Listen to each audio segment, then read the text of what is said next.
Hello guys, মই আজি ভিডিঅ'টো এটা বিশেষ কাৰণত বনাবলগীয়া হ'ল। মোৰ নামত ফেচবুকত ফেক পেজ খুলিছে, দা আছামিজ আণ্টি নামত। ইউটিউবতো নতুন চেনেল খুলিছে, টুইটাৰতো খুলিছে, ইনষ্টাগ্ৰামতো খুলিছে, চবতে ফেক খুলিছে। তো মই আপোনালোকক এতিয়া দেখুৱাম কেনেকৈ আপোনালোকে আইডেণ্টিফাই কৰিব ফেক কোনটো, অৰিজিনেল কোনটো। আপোনালোকে মোৰ ইমেইল আইডিটো চাব পাৰে মোৰ পেজখনত গৈ পেলাই। অসমীয়া20@gmail.com আছে আৰু ফেকটো কোনোবা BH চামথিং বৰুৱা কোনোবাই কাৰোবাৰ নামত আছে এইটো মেইল আইডি। তাৰপাছতে আপোনালোকে এটা কথা মন কৰিব, মই টুইটাৰ এতিয়ালৈকে ইউজ কৰা নাই আৰু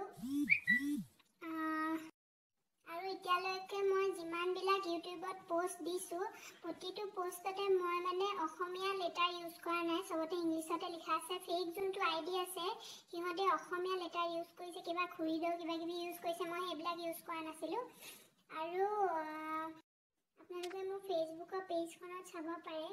মোৰ ৱেবছাইটটো হৈছে TYNYURL.com আৰু মই ফেচবুকত 22 জানুৱাৰীত প্ৰথম পেজখন খুলিছোঁ আৰু সেইদিনাখনে মই প্ৰথম কভাৰ ফটো আৰু প্ৰফাইল পিকচাৰ দিছোঁ আৰু 3টা ভিডিঅ'ৰ লিংক শ্বেয়াৰ কৰিছিলোঁ। মই তাত কোনো মই ভিডিঅ' আপলোড কৰা নাছিলোঁ, অকল লিংক এটাহে শ্বেয়াৰ কৰিছিলোঁ, ইউটিউবৰ লিংক এটা। প্লিজ ফ্ৰেণ্ডছ, আপোনালোকে এই ফেক একাউণ্টটোৰ ৰিপৰ্ট কৰক।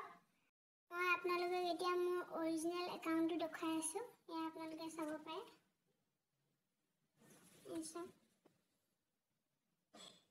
এই মোৰ অৰিজিনেল একাউণ্ট। 14 ৰিলিজ ডেট 14 জানুৱাৰী 14, 2019। এইটো মোৰ অৰিজিনেল পেজ। এইটো আপোনালোকে লাইক কৰিব, শ্বেয়াৰ কৰিলেও এইটো পেজে কৰিব।